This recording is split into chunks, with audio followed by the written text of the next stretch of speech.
इसे मन में सोचें। आप एक कमरे में बैठे हैं। आपके सामने आपको 2 दीवारें और फर्श दिखाई दे रहा है। अब उस कोने पर ध्यान केंद्रित करें जहां 2 दीवारें और फर्श मिल रहे हैं। इस पॉइंट को O मान लेते हैं।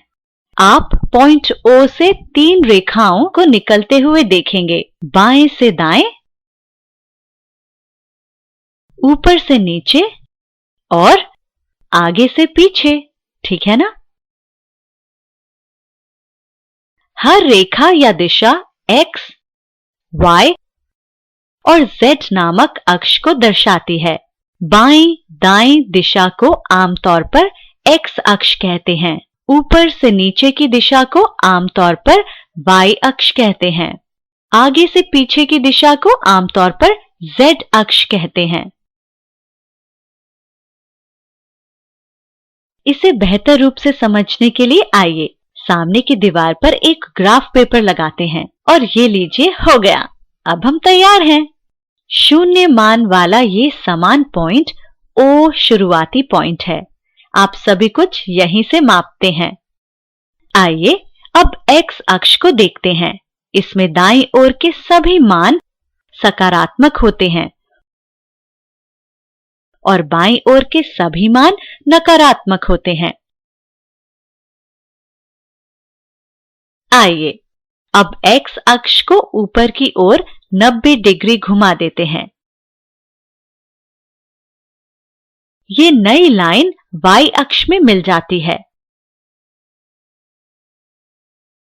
आप देखेंगे कि O के ऊपर के सभी पॉइंट सकारात्मक हैं और पॉइंट O के नीचे की ओर सभी पॉइंट्स नकारात्मक हैं।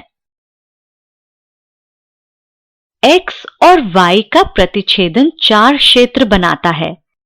चलिए उन्हें वृत्त का चतुर्थ भाग यानी क्वाड्रेंट बुलाते हैं और उनका नाम रखते हैं क्वाड्रेंट 1, क्वाड्रेंट 2, क्वाड्रेंट 3 और क्वाड्रेंट 4।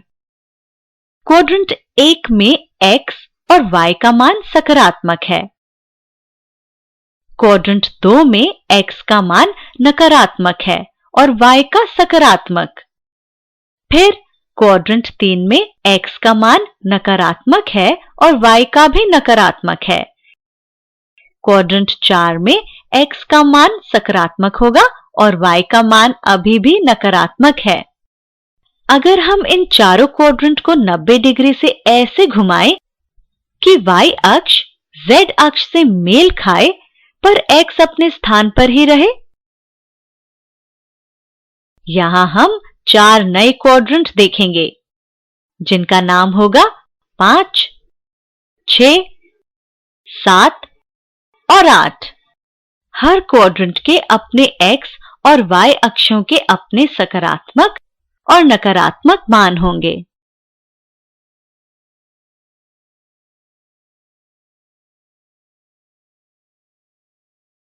यहां ये आसानी से समझ आता है कि जब पॉइंट दाईं ओर जाता है तो X बढ़ता है। जैसे जैसे पॉइंट बाईं ओर जाता है X घटता है।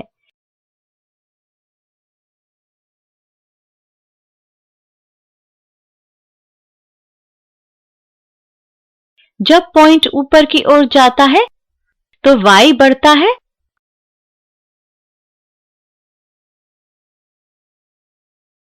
और जब पॉइंट नीचे जाता है तो Y घटता है।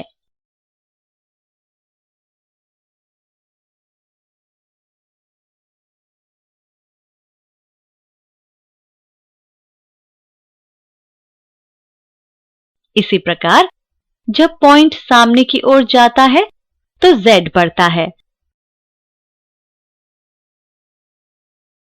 और जब वो पीछे की ओर जाता है तो Z घटता है। ये 3 अक्षीय संदर्भ यानी कि रेफरेंस प्रणाली कार्टेशियन कोऑर्डिनेट प्रणाली कहलाती है।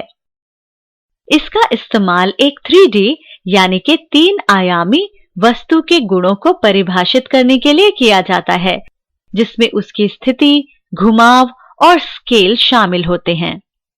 यदि मुझे एक क्यूब को क्वाड्रेंट 6 में रखना है और मुझे क्यूब के नीचे के दाएं कोने को लोकेट करना है, तो एक 3 आयामी कार्टेशियन कोऑर्डिनेट प्रणाली में ये पॉइंट x पर स्थित होगा और इसका मान 7 होगा। y का मान 9 होगा और z का मान 10 होगा। इस पॉइंट को हम ग्राफ में ऐसे लिखेंगे, एक खुला कोष्ठक 7, 9, 10 और बंद कोष्ठक। इस तरह हम एक CNC मशीन पर काम करते समय कार्टेशियन कोऑर्डिनेट प्रणाली की मदद से एक वस्तु की स्थिति को लोकेट करेंगे।